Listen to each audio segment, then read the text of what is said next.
بسم اللہ الرحمن الرحیم ان الحمد للہ نحمده ونستعینه ونستغفره ونعوذ باللہ من شرور انفسنا ومن سیئات اعمالنا من يهده الله فلا مضل له ومن يضلل فلا هادي له واشهد ان لا اله الا الله وحده لا شريك له واشهد ان محمدا عبده ورسوله وبعد فإن خير الحديث كتاب الله وخير الهدي هدي محمد صلى الله عليه وسلم وشر الأمور محدثاتها وكل محدثة بدعة وكل بدعة ضلالة وكل ضلالة في النار. وقال عز وجل في القرآن المجيد أعوذ بالله من الشيطان الرجيم بسم الله الرحمن الرحيم يا أيها الذين آمنوا اتقوا الله حق تقاته ولا تموتن إلا وأنتم مسلمون. وقال يا أيها الناس اتقوا ربكم الذي خلقكم من نفس واحدة وخلق منها زوجها وبث منهما رجالا كثيرا ونساء واتقوا الله الذي تساءلون به والأرحام ان اللہ کان علیکم رقیبا. وقال یا ایھا الذین آمنوا اتقوا اللہ وقولوا قولا سدیدا یصلح لکم اعمالکم ویغفر لکم ذنوبکم ومن یطع اللہ ورسولہ فقد فاز فوزا عظیما. اللهم صل علی محمد وعلی آل محمد کما صلیت علی ابراہیم وعلی آل ابراہیم انک حمید مجید. اللهم بارک علی محمد وعلی آل محمد کما بارکت علی ابراہیم وعلی آل ابراہیم انک حمید مجید. رب اشرح لی صدری ویسر لی امری واحلل عقدۃ من لسانی یفقہوا قولی. اما بعد، تمام تعریفیں اس اللہ عز و جل کے لیے لائق و زیبا ہے جو تمام جہانوں کا بنانے والا اور اسے پالنے والا ہے، اور درود و سلام اس کے آخری نبی محمد صلی اللہ علیہ وسلم پر. انشاءاللہ العزیز اس مختصر سے وقت میں آپ تمام کے سامنے جو ہے ایک بے انتہا اہم موضوع پر جو ہے روشنی ڈالنے کی کوشش کروں گا. اور آج کا جو میرا ٹاپک موضوع عنوان میرا ہوں گا وہ ہے کہ زکوٰۃ ہم کس کو دیں. اس لیے کہ رمضان کا مہینہ آتا ہے اور عموماً رمضان کے مہینے میں ہم زکوٰۃ نکالتے ہیں. یہ ضروری نہیں ہے کہ انسان رمضان میں ہی زکوٰۃ نکالے، چونکہ زکوٰۃ ہر اس مال پر ہوتی ہے، ہر اس مال پر اور انکم پہ ہوتی ہے، یا ہر اس مال پر یا سیونگز پر ہوتی ہے جو مال ایک سال تک اسلامی اعتبار سے 355 ڈیز تک، اس لیے کہ اسلامی اعتبار سے لونار کیلنڈر کو مانتے ہیں، سولار نہیں. سولار میں 365 ہوتے ہیں، تو 355 دن تک جو آپ کی سیونگز ایکسٹرا، مطلب جو آپ نے کمایا اس میں سے بچ گیا، جو سیونگز پڑی رہی، ان سیونگز پر اسلام آپ کو حکم دیتا ہے کہ آپ اور ہم زکوٰۃ دے. یاد رکھیں. تو عموماً ہم لوگ جو ہے رمضان میں نکالتے ہیں، لیکن یہ رمضان میں نہیں، سال گزرنے پر نکالنا ہے. یاد رکھیں، ٹھیک ہے. تو عموماً چونکہ ہم رمضان میں نکالتے ہیں زکوٰۃ، تو رمضان آ جاتا ہے، زکوٰۃ نکل جاتی ہے، لیکن اللہ رحم کرے وہ کہاں جاتی ہے ہمیں بھی سمجھ میں نہیں آتی ہے، اور ایسی ایسی جگہوں پر چلی جاتی ہے کبھی کبھار تو کہ دینے کے بعد ہم خود بعد رمضان دیکھ کے پچھتاتے کہ ان کو کیا کو دیا ہم نے زکوٰۃ. جیسے کہ اللہ نے نماز کا حکم دیا، تو نماز کب پڑھی جائے، نماز کا طریقہ کیا ہوں گا، نماز کی رکعتیں کیا ہوں گی، یہ کون بتائیں گا؟ یہ اللہ ہی بتائیں گا. تو جب زکوٰۃ کا اللہ نے حکم دیا تو زکوٰۃ کس کو دی جائے، کتنی دی جائے، کب دی جائے، یہ بھی کون بتائیں گا؟ اللہ تعالیٰ ہی بتائیں گا. لیکن ہوتا یہ ہے کہ نماز کے معاملے میں تو الحمدللہ ہم کوشش کرتے ہیں کہ جیسے بتایا گیا، جس طرح بتایا گیا ویسے کرے، جتنی رکعتیں. لیکن زکوٰۃ کے معاملے میں ہم یہ دیکھتے ہیں کہ ہم میں سے اکثر لوگ منمانی کر رہے ہیں. مطلب زکوٰۃ ہم ان کو دے رہے ہیں جو ہم کو سلام کرتے ہیں واپس. زکوٰۃ ہم ان کو دے رہے ہیں جس میں ہمارا نام اور چرچا ہو. زکوٰۃ ہم ان کو دے رہے ہیں جو اس کا مستحق ہی نہیں، مطلب ایسے ہٹے کٹے، اب کیا کہوں، عام زبان میں کہتے ہیں مستنڈے، اردو زبان میں کامن ورڈ ہے کہ بھائی جس کو ضرورت نہیں وہ بھی لیکن مانگ کے کھا رہا ہے.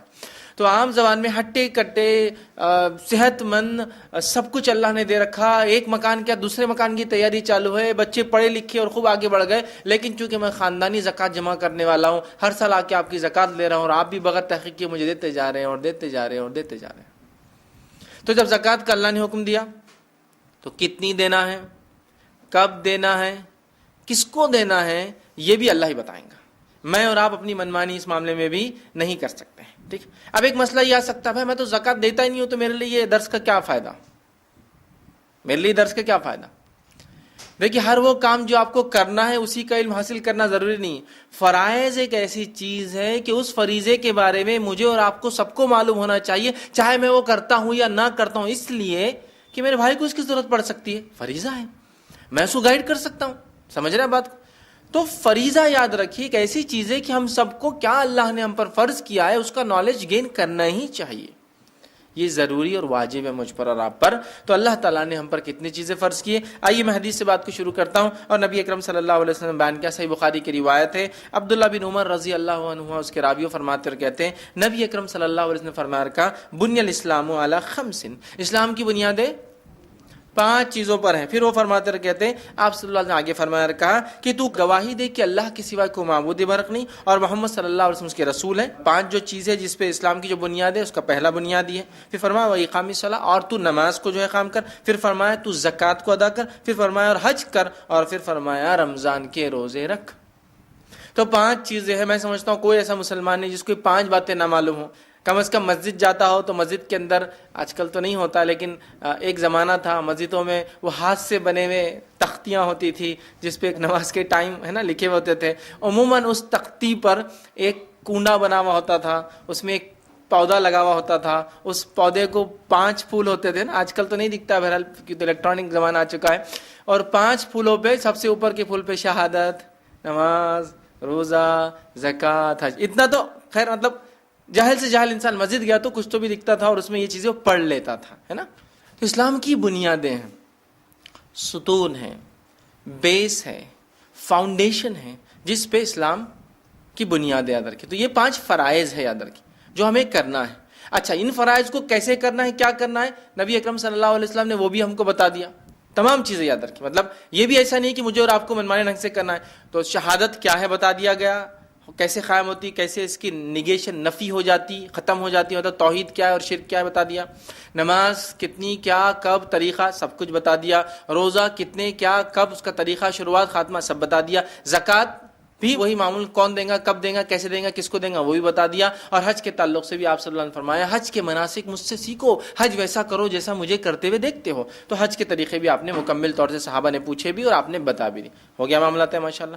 لیکن آج ہمارا عنوان زکوٰۃ ہے. زکوٰۃ یہ بہت اہم ٹاپک ہے اس لیے کہ اس کا تعلق ہمارے مال سے ہے, اور مال کا صحیح خرچ نہ ہونے سے سوسائٹی میں جس کو ہم کہتے ہیں اکنامکلی, جس کو ہم کہتے ہیں نا, ہم پیچھے ہوتے جا رہے ہیں. اس لیے کہ ہم لوگ اپنی معیشت کو, اپنے فائنانس کو, اپنی اکنامی کو, اپنے منی کو ویسا ڈسٹریبیوٹ نہیں کر رہے ہیں جیسا اسلام چاہتا ہے. اور کم از کم کچھ نہ ہے صحیح صدقات خیرات آپ نہ بھی کرتے تو اسلام چاہتا ہے کم از کم فرض زکوٰۃ 2.5% جو سب سے نامینل ہوتا ہے, 2.5% جو عموماً کیش ہے نا یا بیچنی تجارت کے مال پہ دیا جاتا ہے. کھیتی کے لیے الگ ہے, جانور کے لیے الگ ہے. وہ کھیتی جس پہ ڈائریکٹ پانی گرتا ہے, اور وہ کھیتی جس کو آپ کو پانی سینچ کر دیتے اس پر الگ ہے. اور وہ مال جو آپ کو زمین سے اچانک مل جاتا ہے اس پہ الگ ہے. 2.5, 5%, 10% اور 20% یہ میکسیمم ہے. ٹھیک ہے, 2.5 منیمم. ٹھیک ہے, کھیتی کے اوپر 5%, وہ کھیتی اس پہ خود بارش برتی 10%, اور اس کے بعد زمین سے کچھ مل جائے خزانہ تو اس پہ 20%. تو بہرحال اسلام نے 2.5% سے لے کر 20% کے بیچ میں پورا بتا دیا کب کیسے دینا ہے. عموماً ہم لوگ شہر میں رہنے والے لوگ یہ 2.5% کے بیچ میں ہی آتے ہیں. اگر کسی کے جانور ہو تو اس کا مسئلہ الگ ہے, چونکہ ہوتے نہیں اس لیے ہم اس میں تفصیلات میں بہرحال جائیں گے بھی نہیں. چلیے آگے ہم بڑھتے ہیں. تو یہ بات پتہ چلے گی کہ اسلام کی بنیادیں 5 چیزوں پر ہے, اور زکوٰۃ ایک اہم بنیاد ہے, یاد رکھیے. اور یہ بات یاد رکھیے, زکوٰۃ کا منکر بھی جو ہے اسلام سے خارج ہو جاتا ہے, مرتد ہو جاتا ہے. زکوٰۃ کا منکر بھی, ٹھیک ہے, وہ مرتد ہو جاتا ہے. اور اس کی دلیل یہ ہے, بخاری کے اندر یہ واقعہ آتا ہے کہ جن لوگوں نے زکوٰۃ دینے سے انکار کیا, ابو بکر صدیق رضی اللہ عنہ نے ان کو مرتد مانا اور ان سے جنگ کا اعلان کیا اور جنگ کی. اور فرمایا جو نبی اکرم صلی اللہ علیہ وسلم کے زمانے میں ایک بکری دیتا تھا اور اس کے ساتھ اس کی رسی دیتا تھا, اگر مجھے وہ زکوٰۃ میں نہیں دیں گا تو میں جنگ کروں گا. مطلب جو نبی کے زمانے میں زکوٰۃ دیتا تھا اگر اب مجھے ہاتھ روکیں گا تو میں جنگ کروں گا. تو گویا ابوبکر صدیق نے ان لوگوں کو مرتد مانا, اسلام سے خارج مانا جن لوگوں نے زکوٰۃ کا انکار کیا. ہاں کوئی آدمی زکوٰۃ نہیں دے رہا ہے تو گناہ گار ہے, لیکن بول رہا زکوٰۃ ہے ہی نہیں, مانتا ہی نہیں ہوں میں, مرتد ہے. جیسا کوئی نماز نہیں پڑھ رہا ہے, مسلمان ہے پھر بھی گناہ گار مسلمان ہے, بدتر مسلمان ہے. لیکن کوئی کہہ رہا نماز ہے ہی نہیں اسلام میں, مانتا ہی نہیں ہوں میں, یہ منکر کیا اور یہ اسلام سے خارج ہو گیا. سمجھا. تو کچھ لوگ نبی اکرم صلی اللہ علیہ وسلم زندگی کی بات کیا کیا, بولے ہم زکوٰۃ نہیں دیں گے. تو ابوبکر صدیق نے جنگ کا اعلان کیا. حضرت عمر نے کہا ابوبکر کیا تم جنگ کرو گے؟ تو کہا ہاں, جو نبی کے زمانے میں ایک بچہ بھی اگر بکری کا زکوٰۃ میں دیتا تھا, اگر مجھے نہیں دیں گا اور اس کی رسی کے ساتھ مجھے نہیں دیں گا تو میں اس سے جنگ کروں گا. مرتد ہے وہ. سمجھ رہے ہیں بات کو؟ مرتد مانا, انکار کرنے والا مانا. تو اس بات کو سمجھنا بے انتہا ہمارے ضروری ہے کہ جیسا نماز ہے, روزہ ہے, اور اسی طرح توحید ہے, حج ہے, اسی طرح زکوٰۃ بھی ہمیں زکوٰۃ کو نکالنا چاہیے. کب, کیسا, کتنی مدت کے بعد, تمام تفصیلات شریعت نے ہم کو جو بہرحال بتا دیا تھا. جس طرح سے ایک انسان جسمانی طور سے آلودہ ہو جاتا ہے، ناپاک ہو جاتا ہے، مختلف چیزوں کی وجہ سے ناپاک ہو جاتا ہے، آلودہ ہو جاتا ہے، اس کو اپنے آپ کو پاکیزگی کے لیے، پیوریفیکیشن کے لیے، طہارت کے لیے نہانا پڑتا ہے، کبھی وضو لینا پڑتا ہے، کبھی منہ دھونا پڑتا ہے، کبھی کوئی حصہ دھونا پڑتا ہے، تاکہ جسم پہ لگی ہوئی آلودگی، گندگی، ناپاکی، برائی دھل جائے. ہوتا ہے نا، کپڑوں پہ لگی ہوئی آلودگی، گندگی، ناپاکی دھل جائے، نجس جس کو کہیں. ہوتا ہے نا. اسی طرح مال کی پاکیزگی کے لیے زکوٰۃ ہے. جس طرح سے جسم گندے ہوتے ہیں تو اس کو پاک کرتے ہیں، اسی طرح مال کی پاکیزگی کے لیے کیا دیا گیا ہم کو؟ زکوٰۃ. مال کی پاکیزگی کے لیے یاد رکھیں. یہ چیز سمجھنا ہم کو بے انتہا ضروری، یاد رکھیں. اور زکوٰۃ صرف مال کی پاکیزگی نہیں ہے، اس بات کو بھی آپ سمجھیں. زکوٰۃ صرف مال کی پاکیزگی نہیں ہے، زکوٰۃ مال کی پاکیزگی کے ساتھ ذہنی پاکیزگی کے لیے بھی ضروری ہے. ہر نشانی ظاہر ہوگی. پوری دنیا کے اندر حالات بڑی تیزی سے بدل رہے ہیں، تو یہ ہمیں کس بات کی طرف اشارہ کرتا ہے؟ دراصل حالات کی یہ تبدیلی اشارہ ہے قیامت قریب ہے. ہر علامت سامنے آئے گی.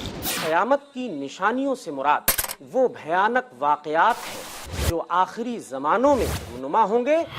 قیامت سے پہلے جانیے شیخ مصطفیٰ اجمل مدنی سے ہر منگل رات 8 بجے صرف i+TV پر. بہتر زندگی کے لیے پوچھو تو صحیح. شیخ رضا اللہ عبد الکریم مدنی سے زندگی کی تاریکیوں سے نکل کے اجالے کی طرف لانے والی واحد روشنی، ہر جمعہ رات 8 بجے صرف i+TV پر. بہتر زندگی کے لیے اپنے DTH اور کیبل آپریٹر سے آج ہی سمپرک کریں. Free to air. اب آپ ایک بیسک سوال کر سکتے ہیں، ذہنی پاکیزگی کے لیے کیسا ہو سکتا ہے؟ کیسا ہو سکتا ہے؟ کیسا ہو سکتا ہے؟ کینہ، بغض، لالچ، حرص، ہوا، خواہشات، یہ سب کیسے پنپتی ہے؟ کس بیس پر یہ سب برائیاں پنپتی ہیں؟ مال. کبھی آپ نے کسی آدمی کو، غریب کو متکبر دیکھا؟ ارے بہت تکبر کرتا ہے، یہ اتنا غریب ہے تکبر. آپ بولیں گے غریب ہے، اللہ نے ویسی کمر توڑ دی اس کی، کیا تکبر؟ کیا کرتے ہیں غریب؟ غربت میں بھی کوئی متکبر ہو تو اس کی تو بہت سخت سزا ہے. حدیث میں آتا ہے چند لوگوں کے تعلق سے، ایک روایت میں 3 الفاظ ہے، 3 لوگ ایسے ہیں جن کو اللہ معاف نہیں کرے، شدید عذاب دیں گے. اس میں سے ایک ہے متکبر فقیر، جس کو اللہ نے غریب بنا پھر بھی فقر کرتا ہے، پھر بھی متکبر ہے نا. بوڑھا زانی، بوڑھا ہو گیا لیکن زنا کی خواہش نہیں چھوٹی، ابھی بھی زنا کرتا ہے، تو متکبر تو نہیں ہوتے غریب متکبر. لیکن ایک انسان کو پیسہ آ گیا تو تکبر. لالچ، غریب آدمی کو بھی لالچ ہوتی ہے، لیکن مالدار کی لالچ دیکھا آپ نے؟ مالدار کی لالچ وہ لالچ ہوتی ہے جس میں ملک اور قومیں اور انسانیت برباد ہو جاتی ہے، چونکہ اپنا پیسہ بڑھانے کے لیے وہ انسانی خون کو چوستا ہے. ہوا، خواہشات پہ چلنا کب ہوتا ہے؟ ایک عام آدمی، غریب آدمی اللہ کے دین پر، اس کی شریعت کے مطابق چلنا چاہتا ہے. مالدار انسان کہتا ہے میں اپنی خواہش کے مطابق زندگی جیوں گا، یہ میری زندگی ہے نا. حرص، رشتوں کو توڑنا. کیوں رشتوں کو توڑتا ہے انسان؟ ارے بھائی آئیں گے تو مانگیں گے تو کون دینا، ہٹا لو ان کو. لیکن زکوٰۃ دینے سے، مال خرچ کرنے سے یہ تمام برائیاں نکلتی ہیں، یاد رکھیے. تو جس طرح سے جسم ناپاک ہوتے ہیں، کپڑے ناپاک ہوتے ہیں، اس کو پاک کیا جاتا ہے، مال بھی ناپاک ہو جاتے ہیں. 355 دن گزرتے ہی وہ مال جو سیونگز ہو، ایکسٹرا ہو، یوز سے زیادہ پڑا ہوا ہو، وہ اگر 355 ڈیز پڑا رہے ناپاک ہو جاتا ہے. پاکیزگی کے لیے کیا کرنا پڑتا ہے؟ آپ کو زکوٰۃ دینا پڑتا ہے، یاد رکھیے. اور اللہ رب العزت نے، یاد رکھیے، یہی معنی میں بیان بھی کیا. ویسے زکوٰۃ کے عموماً 2 معنی آتے ہیں. زکوٰۃ کا ایک معنی ہوتا ہے پاک کرنا، اور زکوٰۃ کا ایک معنی ہوتا ہے اضافہ کرنا، بڑھانا. جیسے کہ تزکیہ نفس، تزکیہ زکوٰۃ سے نکلتا ہے، نفس کی پاکیزگی.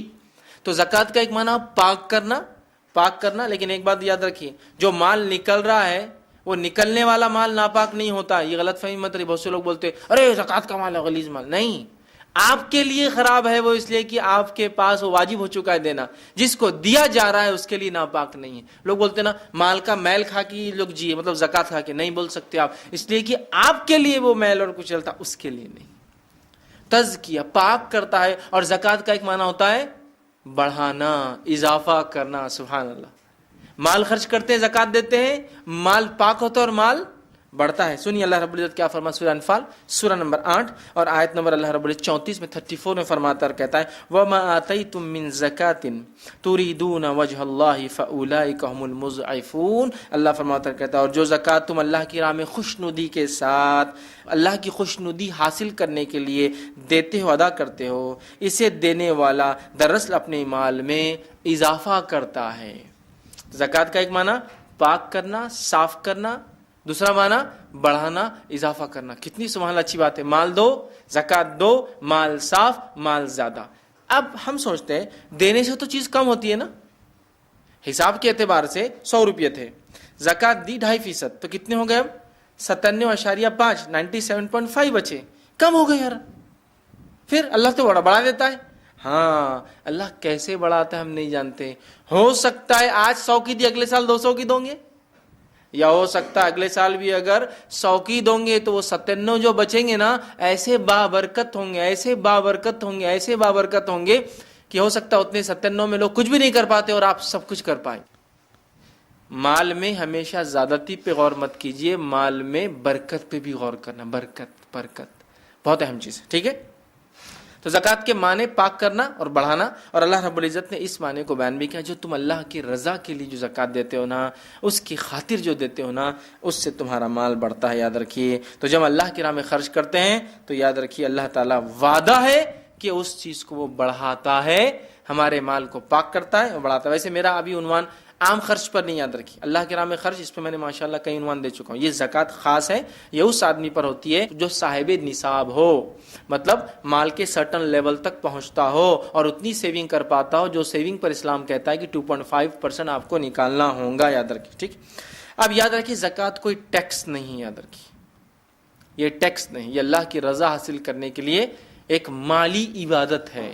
جیسا نماز ایک جسمانی ہے نا, آپ فزیکل باڈی کو یوز کرتے ہیں, زکوٰۃ ہمارے محنت اور مشقت سے کمائے گئے حلال مال پر جو ہم نکالتے ہیں تاکہ اللہ رب العزت کی رضا حاصل کرے, یہ عبادت ہے. تو زکوٰۃ ایک مالی عبادت ہے, اس کو ٹیکس سمجھ کے بوجھ مت سمجھیے. خوش ہوئیے کہ اللہ نے پچھلے سال مجھ سے زکوٰۃ لی, میں نے دیا, اللہ کرے کہ یہ سال بھی دوں, اور اللہ کرے کہ سال ہر سال میری زکوٰۃ بڑھتی جائے, میں لوگوں کو دیتا جاؤں. اب اس میں آپ کو یہ دعا کی ضرورت نہیں اللہ میرے مال کو بڑھا دے تو میں زکوٰۃ زیادہ دوں گا, ضرورت ہی نہیں. آپ زکوٰۃ زیادہ دینے کا پلان کریں اللہ مال بڑھائیں گا نا, نیچرل ہے. اللہ یہ عبادت ہے, عبادت جیسا حج ایک عبادت ہے. خواہش کرتے نا ہم میں سے بہت سے لوگ, یا اللہ اگر تو موقع دے, پیسہ دے, دولت دے تو میں بھی کیا کروں گا تیرے گھر کی زیارت کروں, طواف کروں, حج کروں جو فریضہ ہے, یا کم از کم عمرہ کروں. تو ویسا ہی جس کے پاس مال نہیں بھی ہے نا تو یہ خواہش کرتے رہنا چاہیے. میں تو کہوں گا یا اللہ ایسی حالت لا کہ میں یہ عبادت بھی تیری کروں, صدقات تو دے ہی رہا ہوں, زکوٰۃ بھی دو. زکوٰۃ تو ایک سرٹن لیول کی بات ہے نا, صدقات تو سب دے سکتے, یاد رکھیے اس میں تو کوئی مسئلہ ہی نہیں. غریب سے غریب آدمی صدقہ دے سکتا ہے, زکوٰۃ مال کے اعتبار سے یاد ہے. ٹھیک ہے, تو یہ ٹیکس نہیں ہے, خوشی کے ساتھ اس عبادت کو ہم کریں. یاد رکھیے, اور مال جو ہے جب ہم زکوٰۃ دیتے ہیں یہ مال جو ہے بابرکت ہو جاتا ہے. یاد رکھیے, اور جس طرح سے پانی ہوتا ہے اگر وہ کسی پونڈ, کسی ہاؤس میں, کسی گڑھے میں اگر رکا ہوا ہو, اس میں سے اگر پانی نکالا نہ جاتا ہو, یا کوئی کنواں ہو, یا کوئی جس کو کہ نہر ہو, اگر اس میں سے پانی نکالا نہ جاتا ہو کنٹینیوسلی, تو کیا ہوتا ہے؟ پانی میں گنجال, ایلگی, گنجال آنا شروع ہو جاتا ہے. اس کے بعد اس پہ ایک تہ جم جاتی ہے, اس کے بعد پانی میں اسمیل آنا شروع ہو جاتی ہے, اس کے بعد پانی نہ پینے لائق بچتا ہے نہ استعمال کے لائق, گندا ہو جاتا ہے. بس مال خرچ کرنے کا معاملہ بھی ایسی ہے. اور جس نہر سے پانی کنٹینیوس نکلتا ہی رہتا ہے, صدیوں نکلتا ہے, اور جو نہر کو ہم بند کر دیں, اسٹاک کر کے رکھو, اپنے کام آئیں گا, پانی بھی سڑ جاتا ہے اور رہنا بھی بند ہو جاتا ہے. جن کے کھیت میں کنویں ہوں گے ان کو یہ بات میری اچھے سے سمجھیں گے. جس جانور کے تھن کو آپ دھوتے ہیں تو دودھ نکلتے رہتا جتنے دن تک چاہو, جب دھونا بند کر دو دودھ خراب, یا تو جانور بیمار ہو جاتا ہے یا دودھ بند ہو جاتا ہے. تو پانی کا ویسا ہے, مال بھی ایسی ہے. ہم کیا سوچتے ہیں دیں گے تو کم ہو جائیں گا, ارے دیں گے تو ہی بڑھیں گا. یہ مال کا رول ہے, یاد رکھیے, دو تو بڑھتا ہے. اب وہ کیسے, کیا میں نے اللہ کے راہ میں خرچ کی اہمیت, انفاق فی سبیل اللہ میرا عنوان ہے. آپ دیکھیے کیسا اللہ بڑھاتا, کیسا بڑھاتا, بے تحاشا اللہ تعالیٰ بڑھاتا. اور اللہ کو کیا مسئلہ ہے, کیا ناممکن اللہ تعالیٰ کے لیے؟ ساری کائنات کا جو مالک ہے اس کے لیے کوئی ناممکن نہیں. یاد رکھیے, بس بندہ جو ہے کوتا ہوتا ہے. تو زکوٰۃ بھی ویسی ہے، اپنے پیسوں کو روکیے مت، پانی خراب ہو جاتا ہے، جیسا اسٹیگننٹ واٹر، رکا ہوا پانی سڑ جاتا ہے، نکلنے نہیں، اور نکلتے رہا تو صاف رہتا ہے، بس ویسے ہی ہے، مال کو روک کے مت رکھیے، نکالتے رہیے، زکوٰۃ دیجیے، صدقات دیجیے، خیرات کیجیے، یاد رکھیے۔ اور جس مال کی زکوٰۃ نہیں دی جاتی، کیونکہ زکوٰۃ کی اہمیت میرا عنوان نہیں ہے، مستحق کون ہے، کس کو دی جائے، ٹھیک۔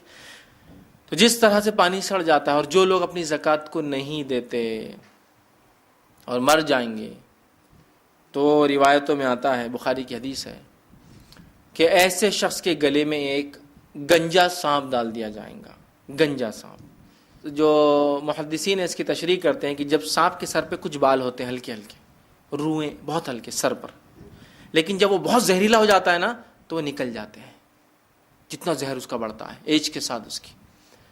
تو ویسا گنجا سانپ جس کے زہر سے اس کے بال جسم کے نکل چکے ہوں گے، وہ لپٹ جاتا ہے اور وہ اس کے ہونٹوں کو پکڑتا ہے، حدیث میں آتا ہے، مطلب گلے میں لپٹ جا، ہونٹوں کو پکڑتا ہے اور پکڑ کے ڈستا ہے اور کہتا ہے انا کنزک انا مالک، میں تیرا خزانہ ہوں، میں تیرا مال ہوں۔ اور کنز اس خزانے کو کہتے ہیں جس کی زکوٰۃ نہیں دی جاتی، انا کنزک انا مالک، میں تیرا خزانہ ہوں، میں تیرا مال ہوں، جس کی تو زکوٰۃ نہیں دیا کرتا تھا۔ اسی طرح حدیث کے اندر آتا ہے کہ جو لوگ سونے اور چاندیوں کو جمع کرتے اللہ کے راہ میں خرچ نہیں کرتے، اور قرآنی آیت بھی، اللہ تعالیٰ اس سونے اور چاندی کو پگھلا کر ان کے پہلوؤں پر اور پیشانیوں پر داغیں گا۔ اور حدیث کے اندر آتا ہے وہ جانور جن کی زکوٰۃ نہیں دی جاتی ہے، وہ جانور خوب ہٹے کٹے ہو کر آئیں گے، اور جن کے جانور تھے ان کو زمین پر لٹا دیا جائے گا، اور یہ جانور ان کے پیٹوں پر سے رونتے ہوئے بھاگیں گے۔ اور کبھی آپ نے محسوس کیا کسی بکری کا کھور بھی اگر آپ کے پیر پہ پڑ جائے نا، ایسی جان نکلنے والی تکلیف ہوتی، وہ کھور ایک تو سخت اور پورا ویٹ اس پہ آ جاتا اتنے پیر پہ، بہت تکلیف ہوتی۔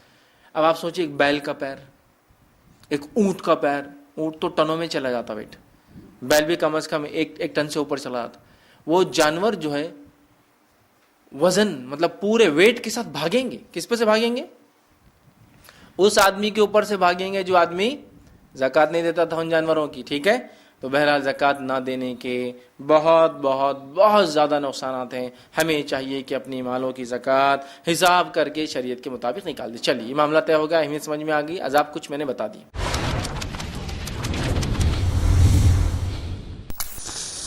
انسان کی زندگی میں تباہی مچانے والے، انسان کو دہکتی ہوئی آگ میں داخل کر دینے والے، انسان کو اللہ کی رحمت سے دور کر دینے والے، انسان کے